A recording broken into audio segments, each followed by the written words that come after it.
자의 허물을 덮어주시고 모든 이의 마음이 부드러운 밭과 같이 되어 하나님의 말씀을 받고 30배, 60배, 100배의 결실을 맺을 수 있게 하여 주옵소서. 감사드리며 주 예수 그리스도의 이름으로 기도합니다. 아멘.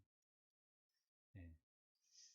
오늘 말씀의 제목은 첫째 약속과 둘째 약속이라는 제목으로 잡았는데요. 가정에서 자녀들과 함께 나눌 말씀의 제목, 가정예배 말씀의 제목은 선악과는 왜 만드신 것일까입니다. 선악과는 왜 만드신 것일까요? 여기에 대답하기가 쉽지가 않죠. 오늘 말씀을 통해서 어떻게 대답해야 될지를 확실하게 정리하실 수 있는 시간이 되기를 바랍니다. 그런데 아까 퀴즈에서 말씀을 드렸는 첫 번째 퀴즈의 답이 뭐죠? 선악과는 몇 번 나오죠? 선악과라는 명칭은 성경에 등장하지 않습니다. 선악을 알게 하는 나무의 실과, 창세기 2장 17절에 그리고 3절에서 동산 중앙에 있는 나무의 열매, 그리고 6절에서 그 열매 이렇게 나오죠. 그리고 그 나무의 열매라는 말, 3장 11절, 12절, 17절 이런 말들이 있을 뿐입니다.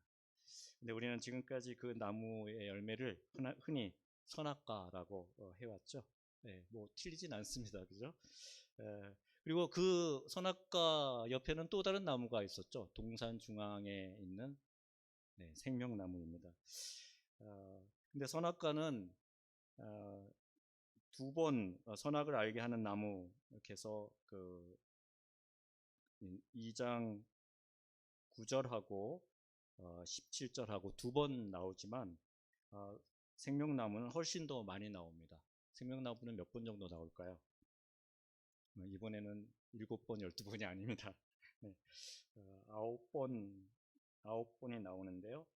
창세기에 2번, 그리고 요한계시록에 2장 7절하고 22장 마지막 장에 2절, 14절, 19절 이렇게 해서 4번이 나옵니다. 그리고 잠언에 4번, 9번이 아니라 10번이네요.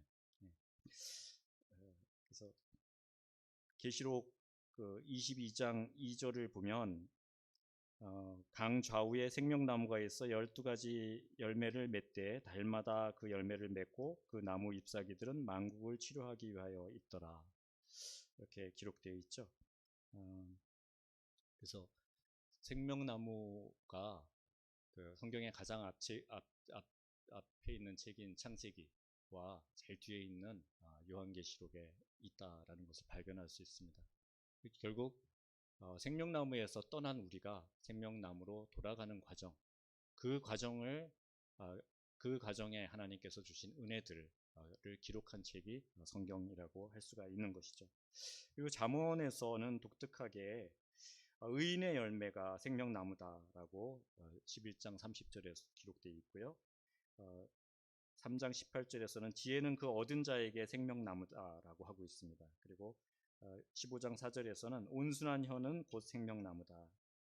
그래서 우리 삶에 있어서 말 그리고 지혜가 얼마나 소중한 것인가, 그것이 생명나무다라는 말씀으로 우리에게 경각심을 불러일으켜 주고 있습니다. 잠언 13장 12절에 소원이 더디 이루어지면 그것이 마음을 상하게 하거니와 소원이 이루어지는 것은 곧 생명나무니라 라고 하고 있습니다. 우리의 참다운 소망, 우리가 영원히 품어야 할 그 소원은 바로 생명나무 앞으로 돌아가는 것이죠. 그런 삶을 여러분들 모두가 살아갈 수 있기를 바랍니다. 먼저 오스왈드 챔버스의 주님은 나의 최고봉이라는 책에 나오는 구절을 좀 읽어드리겠습니다. 우리는 쉽게 장담합니다. 그런 커다란 위기들을 견딘 내가 이제 와서 다시 이 세상에 눈을 돌리겠는가? 유혹이 어디에서 올 것인지 예측하려 하지 마십시오. 정말 위험한 유혹은 전혀 생각하지 않은 곳에서 옵니다. 심각한 영적 사건을 치른 후에 사소한 유혹들이 나타나게 마련입니다. 힘든 시련 속에서도 하나님을 향한 믿음을 지켜온 당신, 지금은 보이지 않는 물밑을 주의하십시오. 겁을 먹고 자신의 내면을 지나치게 살필 필요는 없지만 항상 경계해야 합니다. 당신의 기억을 하나님 앞에서 새롭게 하십시오. 방심한 일이 사실은 갑절이나 위험합니다. 바로 거기에서 예상하지 못한 유혹이 우리를 쓰러뜨리기 때문입니다.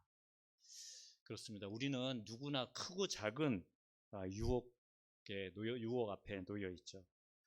유혹이 정말 대놓고 나 유혹 이렇게 써붙이고 문을 두드리고 우리에게 들어온다면은 그래도 대처할 수가 있을 거예요. 그렇지만 유혹은 대개 우리가 방심한 틈을 타고 우리의 허를 찌르면서 우리를 공격합니다. 문제가 생겼을 때 방심하면 걱정하고 염려하는데 많은 시간들을 허비하게 되죠. 그러면서도 정작 하나님 앞에 기도할 생각은 가지지 못하게 됩니다. 나를 하나님에게서 멀어지게 만드는 이 자잘한 유혹들, 그 유혹들이 무엇인지를 우리는 파악할 수 있어야 됩니다. 이 시간이 그런 유혹들을 파악할 수 있는 시간이 되기를 바랍니다. 사탄이 어떻게 접근해 왔는지 오늘 말씀을 통해서 한번 살펴보겠습니다. 자, 뱀이 어떤 피조물이라고 1절에서 말하고 있죠? 뱀은 하나님이 지으신 들짐승 중에서 가장 간교한 피조물이다라고 말하고 있죠. 사실 이 번역은 좀 아쉬움이 있는 번역입니다. 이미 뱀의 정체를 확 드러내고 있잖아요. 근데 이제 이 뱀에 대해서 간교하다라고 하는 그 표현된 이 원어는 사실은 중립적인 표현인 영리하다, 영특하다 이런 의미를 가집니다. 그렇게 번역하고 성경 말씀을 보면은 더 그 뒤에 부분을 흥미있게 볼 수가 있게 되죠. 그런데 이제 그 영리하다라고 번역된 이 원어의 단어 아룸은 신중하다라는 그런 긍정적인 의미도 가지고 있고, 반대로 간교하다, 교활하다라는 부정적인 의미도 동시에 갖고 있습니다.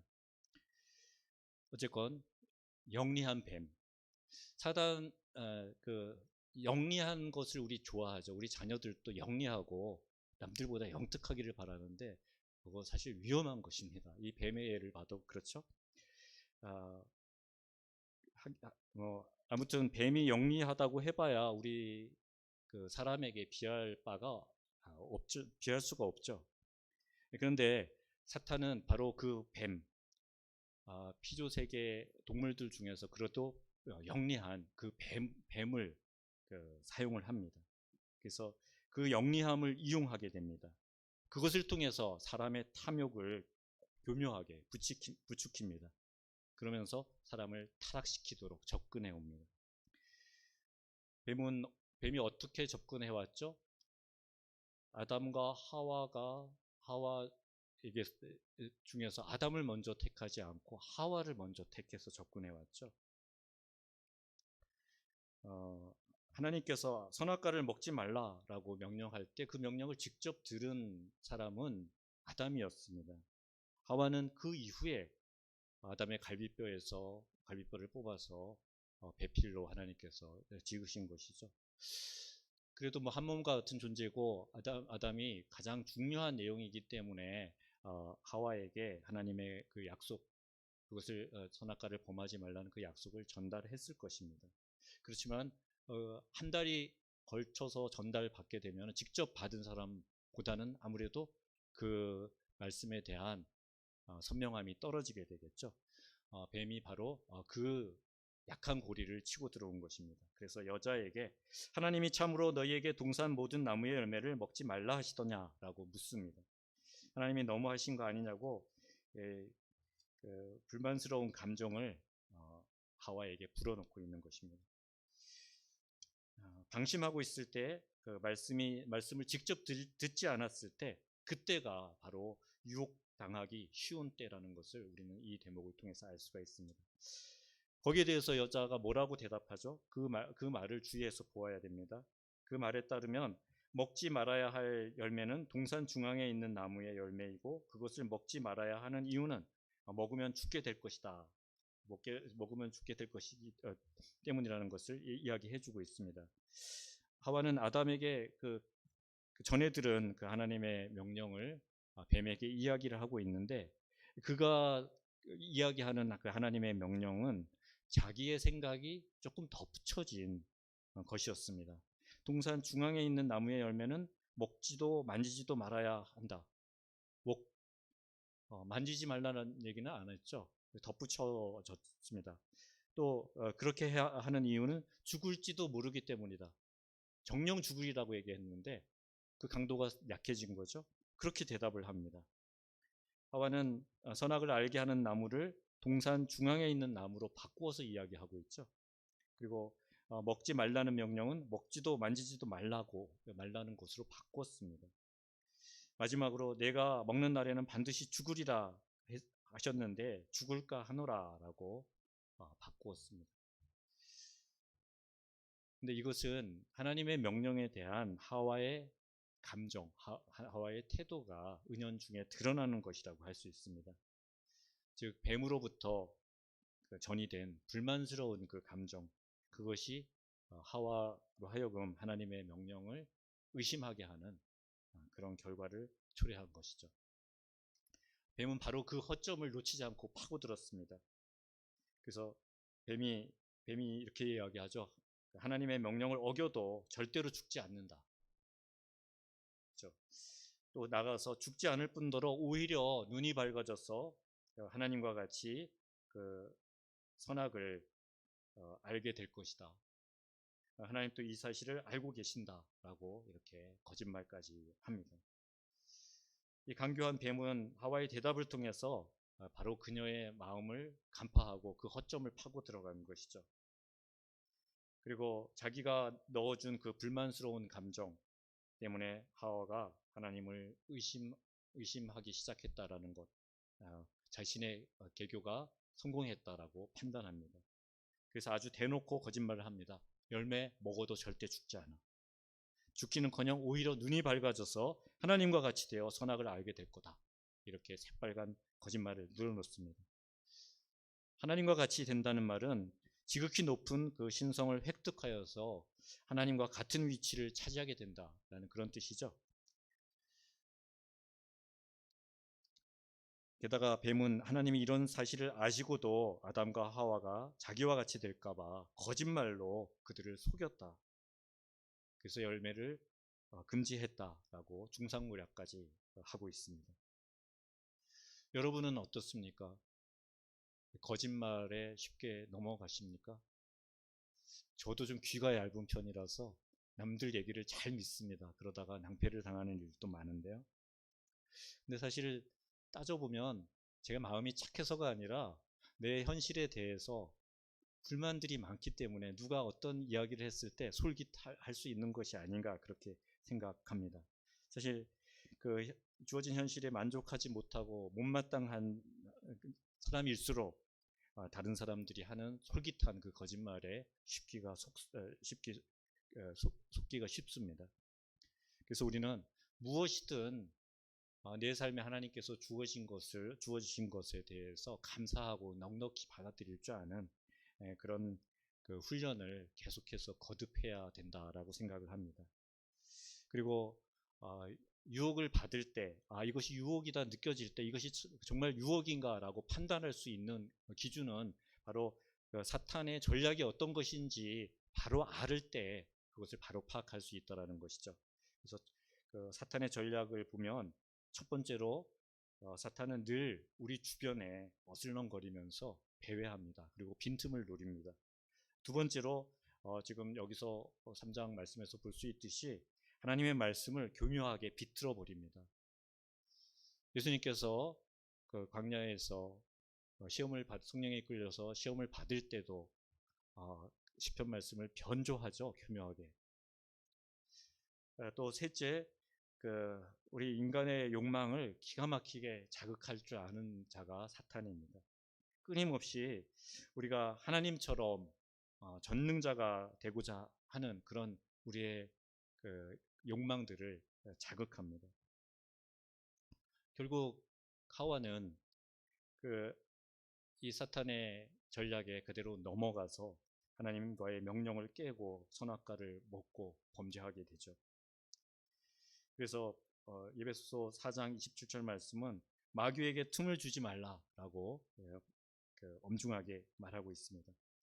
이렇게 마귀에게 틈을 주지 않으려면 우리는 하나님 말씀을 늘 꼭 붙들고 그 말씀을 되새김질하고 그 말씀이 주시는 지혜 가운데 머물러야 하는 것입니다. 이렇게 언약이 하나님과 인간 사이에 맺은 첫 번째 언약, 선악과 언약이 깨어지자 새롭게 주신 언약이 무엇인지를 우리 또 살펴보도록 하겠습니다. 뱀의 말에 속은 여자는 그 선악을 알게 하는 열매를 자신이 먼저 먹었습니다. 그리고 아무 일 없었죠. 죽지 않았죠.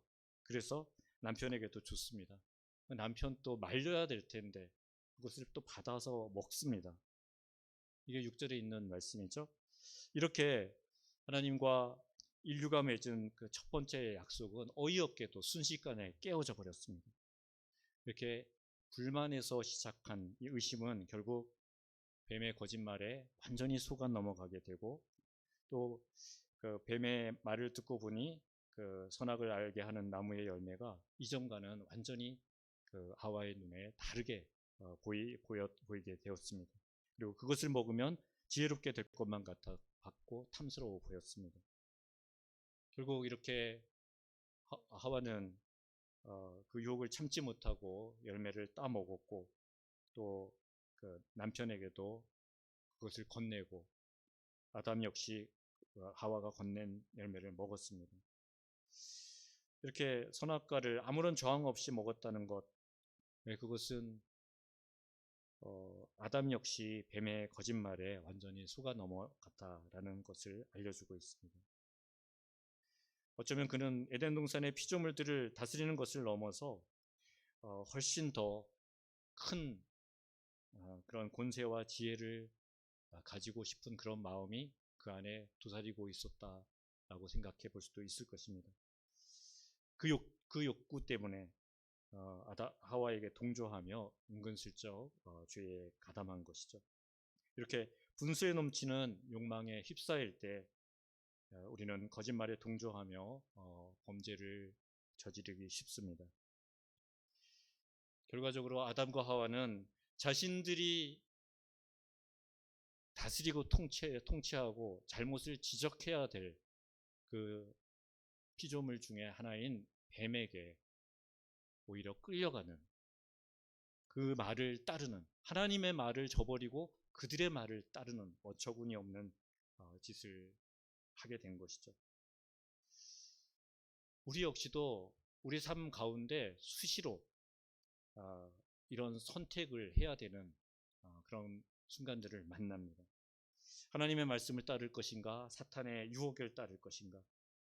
근데 우리가 기억해야 될 것은요, 그 선택의 결과는 분명하게 정해져 있다는 것이죠. 근데 우리는 그 결과를 자주 잊어버립니다. 그래서 해서는 안 될 선택을 하게 되는 것이죠.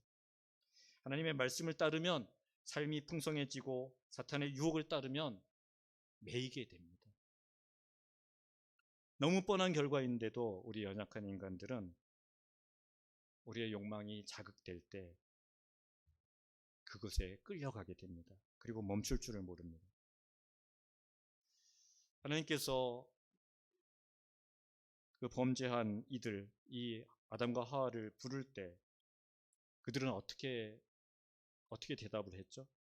그들은 하나님의 낯을 피하여서 동산나무 사이에 숨었다라고 기록되고 있습니다. 선악을 알게 하는 열매를 먹자 인간의 타락이 실현되고 만 것입니다. 타락 이후에 그들의 눈이 밝아졌습니다. 지금까지 볼 수 없었던 것, 아니 볼 필요가 없었던 그런 수치와 공포를 보게 된 것이죠. 그래서 자신들이 벗고 있다는 것을 부끄럽게 여기고 숨은 것입니다. 영적인 순결함을 잃어버렸기에 그들은 수치를 느끼게 된 것이죠. 그리고 그것을 가리려고 무화과 나무 잎으로 옷을 만들었습니다. 그게 얼마나 갈 수 있을까요? 금방 마르고 부서져 버릴 것으로, 인간이 하는 짓이, 인간 자신의 죄를 가리려는 것이 이렇게 어이없는 짓이죠. 거기에 대해서 하나님께서 가죽옷을 지어 주시죠. 바로 그 가죽옷은 제사를 의미하는 것입니다. 한 생명을 통해서 그들의 죄를 가려주게 되는 것이죠. 그들은 하나님의 임재 앞에서 숨기에 급급했습니다. 하나님의 얼굴을 볼 면목이 없었던 것이죠. 아니, 두려움 때문에 그 앞에 나설 수가 없었던 것입니다. 그들은 범죄하기 전에 정말 자유로웠습니다. 몸에 실오라기 하나 걸치지 않고서도 부끄러움 없었고 친밀했고 서로가 친밀했고 또 하나님과도 친밀했습니다. 하나님과 교제 가운데 기뻐하고 즐거워했습니다. 그 모든 것이 한순간에 사라져버린 것입니다. 그래서 그들은 하나님을 피해서 꼭꼭 숨기에 바쁜 자들이 된 것이죠. 하나님의 명령에 불순종하는 죄는 하나님과 나 사이를 이렇게 갈라놓게 됩니다. 내 삶에 대한 불만과 하나님에 대한 의심은 거짓말에 쉽게 우리를 속아 넘어가게 합니다. 거짓에 빠져서 지옥에 살지 않기 위해서는 무엇보다 모든 삶의 과정 속에서 하나님께 감사할 이유를 우리는 찾아내야 합니다. 그리고 그것을 고백해야 합니다. 감사하며 자족하는 사람은 쉽게 유혹을 받지 않습니다. 여러분, 부자간이나 또는 모녀간에 갈등이 있다면 누가 더 힘들죠? 여러분들은 다 부모님이 된 입장이니까 여러분들이 더 힘듭니까? 자녀들이 더 힘듭니까? 바로 여러분들이 더 힘들죠. 마찬가지로 하나님과 나의 관계가 멀어질 때, 소원해질 때 그것을 힘들어하는 것은 우리보다도 하나님 쪽입니다. 하나님이 훨씬 더 마음 아파하시고 그것을 빨리 회복시키고 싶어 하십니다. 그래서 하나님은 내 죄를 나보다 더 미워하시는 분이시죠. 더 싫어하시고 더 그 죄로부터 우리를 벗어나기를 간절히 원하시는 것입니다. 우리는 하나님의 마음을 아프게 하는 내 죄를 하나님 앞에 정직하게 아뢰면서 우리의 마음을 돌이켜야 합니다. 그때 하나님께서 가장 기뻐하십니다. 여러분들 자녀가 여러분들에게 자신의 죄를 솔직하게 고백할 때 그 어떤 험악한 죄라도 여러분들이 다 용서하실 수 있듯이 우리 아버지 하나님은 그렇게 우리가 고백하는 죄들을 다 용서하십니다. 그것이 하나님과의 멀어진 관계를 회복할 수 있는 가장 좋은 방법입니다.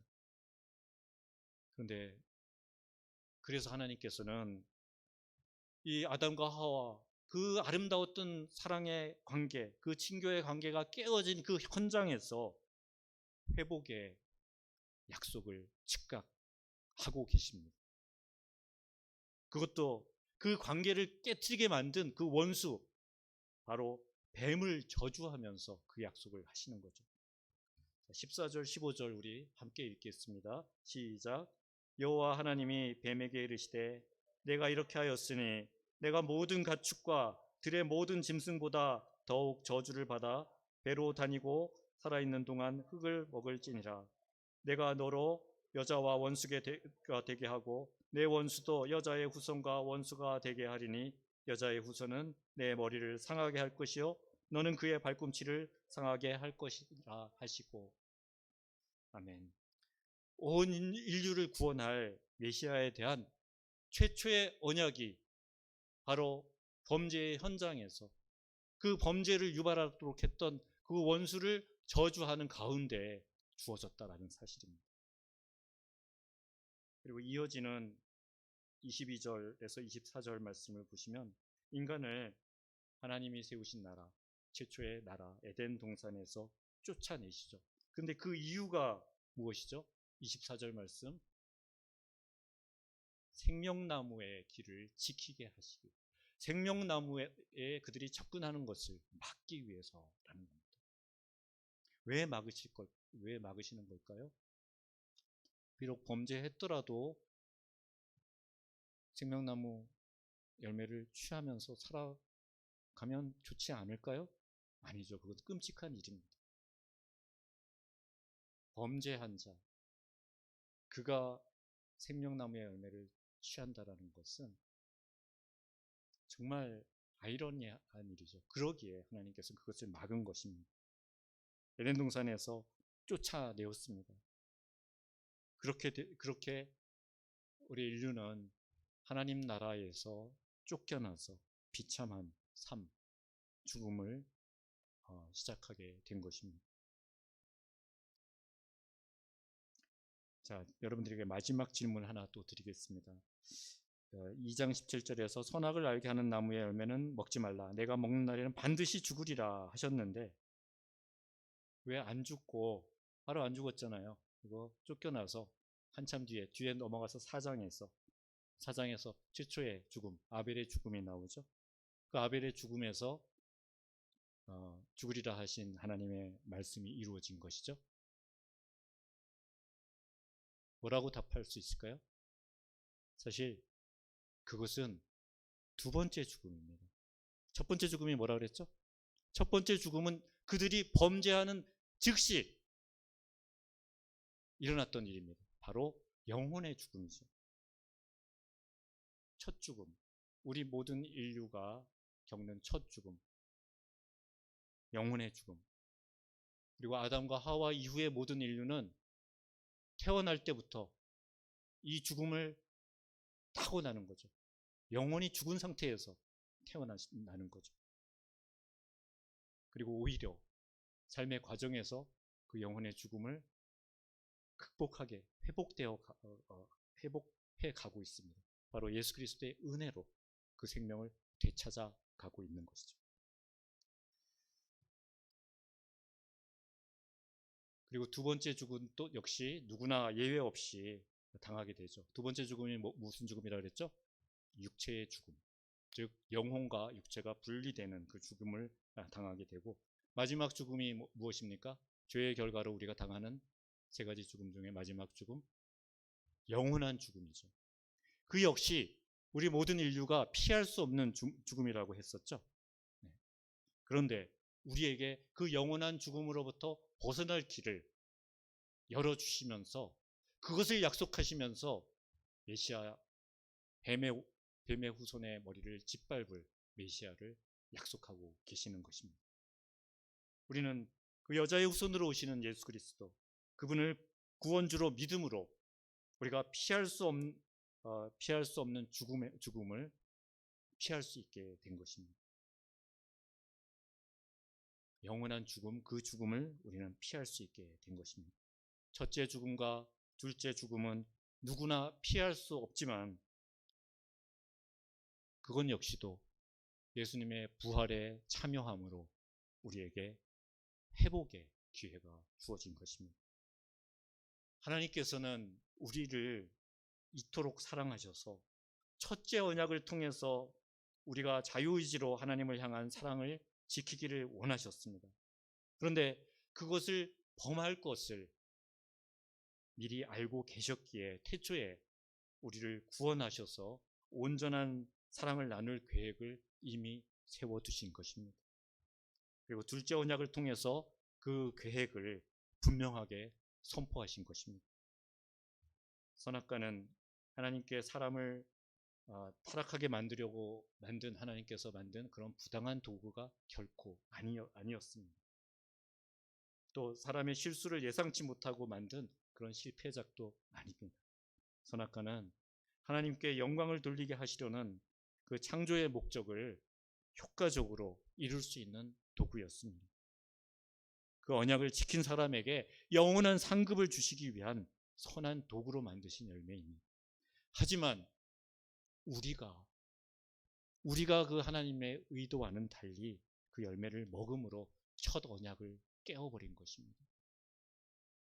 우리에게 주신 그 위대한 자유의지를 잘못 사용한 것이죠. 전적으로 우리의 책임인 것입니다. 선을 위한 도구로 선악과를 만드신 하나님께는 어떤 책임도 없습니다. 그것을 묻는 자는 참으로 어리석은 자죠. 그 모든 잘못은 우리에게 있다는 것을 우리는 분명히 깨달아야 합니다. 그런 잘못된 선택은 성경 곳곳에 나오죠. 요셉의 형들 경우에도 하나님께서 그들을 그들의 악행까지도 묵인하시고 그것을 이용하려 해서 선을 이루려고 합니다.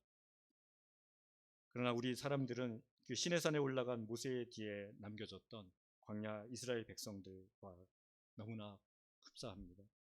하나님의 선하심과 오래 참으심마저도 우리 삶에서 악용하며 범죄의 기회로 삼으려 드는 그런 어리석음을 우리는 숱하게 범하며 살아갑니다. 그래서 사도 바울은 십자가의 도를 가리켜서 구원을 얻는 우리에게는 하나님의 능력이면서 동시에 멸망하는 자들에게는 미련한 것이다 라고 고린도전서 1장 18절에서 말했습니다. 같은 하나님의 십자가가 그것을 어떻게 이해하고 받아들이는가에 따라서 전혀 다른 그런 결과로 나타난다는 것이죠. 선악과도 마찬가지입니다. 사람의 생각으로 오해하거나 믿음의 방해를 받게 된다면 선악과는 단지 거추장스럽고 미련스럽게 보이는 방해물에 불과할 것입니다.